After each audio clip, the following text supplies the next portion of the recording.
Assalamualaikum warahmatullahi wabarakatuh. Selamat pagi anak-anak. Hari ini kita akan belajar tema 7 peristiwa dalam kehidupan, subtema 2 peristiwa kebangsaan seputar proklamasi kemerdekaan, pembelajaran 2. Simak penjelasan berikut ini. Peristiwa menjelang dan sesudah pembacaan teks proklamasi. Setelah mendengar berita Jepang menyerah kepada sekutu, bangsa Indonesia mempersiapkan dirinya untuk merdeka. Perundingan-perundingan diadakan di antara para pemuda dengan tokoh-tokoh tua maupun di antara para pemuda sendiri. Walaupun demikian, antara tokoh pemuda dan golongan tua sering terjadi perbedaan pendapat.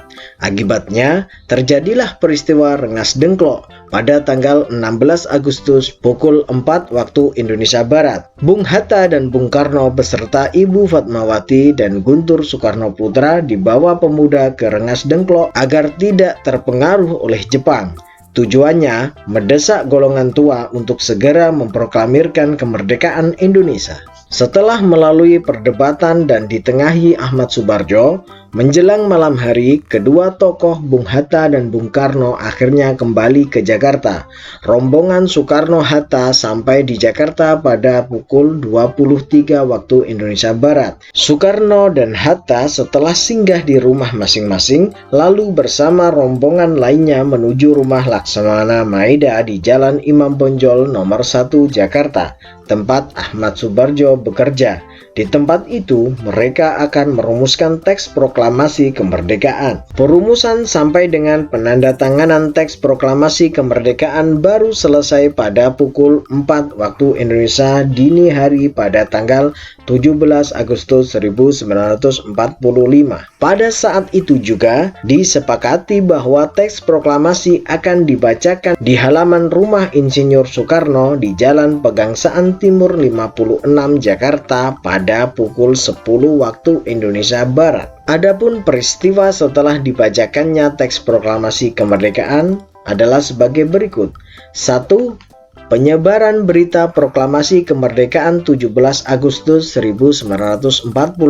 Para pemuda menyebarkan berita proklamasi melalui berbagai cara, antara lain menyebar pamflet, mengadakan pertemuan dan menulis pada tembok-tembok. Wartawan kantor berita Domai, sekarang kantor berita Antara, Syahrudin berhasil menyelundupkan teks proklamasi dan diterima oleh kepala bagian radio, Waidan B. Teks proklamasi tersebut kemudian diberikan kepada F. Wush untuk segera disiarkan melalui radio.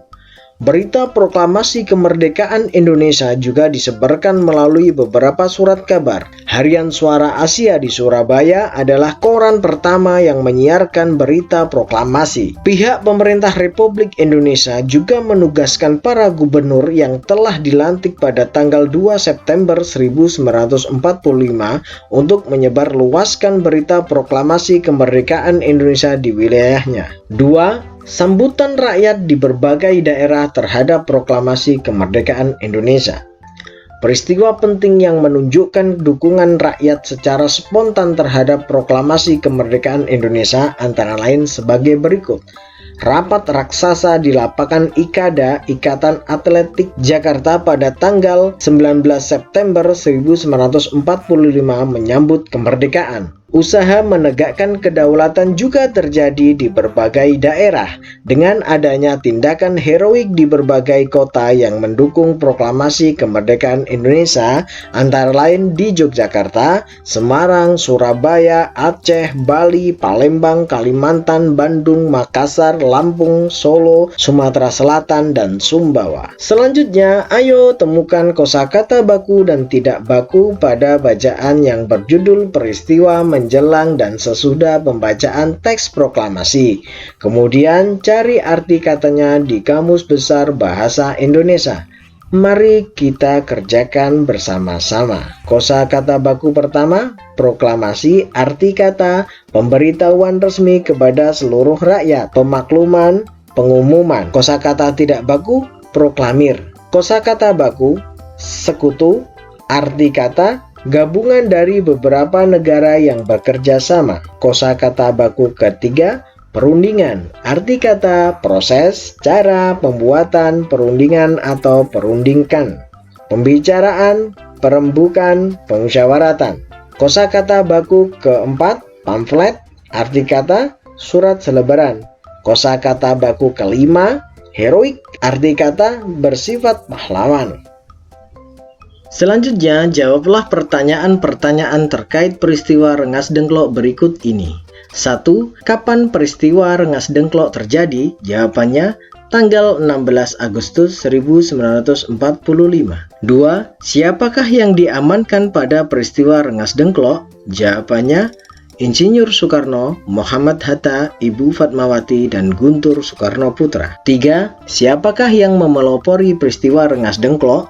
Jawabannya, tokoh pemuda. 4. Apa yang terjadi di Rengas Dengklok? Jawabannya, terjadi perdebatan antara golongan tua dengan golongan muda berkaitan dengan waktu pelaksanaan proklamasi kemerdekaan. 5. Apa tujuan peristiwa Rengas Dengklok? Jawabannya, mendesak golongan tua untuk segera memproklamirkan kemerdekaan Indonesia. 6. Apa hasil kesepakatan pada peristiwa Rengas Dengklok? Jawabannya, perumusan teks proklamasi kemerdekaan Indonesia. Kemudian ceritakan kembali secara tertulis peristiwa-peristiwa yang terjadi setelah pembacaan teks proklamasi kemerdekaan Indonesia pada kolom berikut. A. Penyebar luasan berita pembacaan teks proklamasi kemerdekaan. Jawabannya, penyebaran berita proklamasi dilakukan dengan menyebar pamflet, mengadakan pertemuan, dan menulis pada tembok-tembok, disiarkan melalui radio dan surat kabar, dan para gubernur di wilayahnya. B. Reaksi masyarakat Indonesia. Reaksi masyarakat ditujukan dengan rapat raksasa di lapangan IKADA, Ikatan Atletik Jakarta, di Jakarta pada tanggal 19 September 1945. Tindakan heroik di berbagai kota yang mendukung proklamasi kemerdekaan Indonesia, antara lain di Yogyakarta, Semarang, Surabaya, Aceh, Bali, Palembang, Kalimantan, Bandung, Makassar, Lampung, Solo, Sumatera Selatan, dan Sumbawa. Peristiwa pembacaan teks proklamasi pada tanggal 17 Agustus 1945 merupakan tonggak sejarah yang menjadikan bangsa Indonesia merdeka dan berdaulat. Seluruh rakyat Indonesia pun menyambut dengan penuh kegembiraan. Ayo, tularkan semangat kemerdekaan dengan menyanyikan lagu berikut. Kita nyanyikan lagu Hari Merdeka, karangan H.S. Mutahar. 17 Agustus tahun 45, itulah hari kemerdekaan kita. Hari merdeka, nusa dan bangsa, hari lahirnya bangsa Indonesia. Merdeka, sekali merdeka tetap merdeka, selama hayat masih dikandung badan. Kita tetap setia, tetap sedia mempertahankan Indonesia. Kita tetap setia, tetap sedia membela negara kita. Setelah kita nyanyikan bersama-sama lagu tadi, dapatkah kamu melakukan gerakan tari diiringi lagu Hari Merdeka di atas? Gerakan tari adalah serangkaian gerakan indah dari dalam tubuh manusia. Penampilan gerak tari akan terasa lebih indah jika ada iringan musiknya.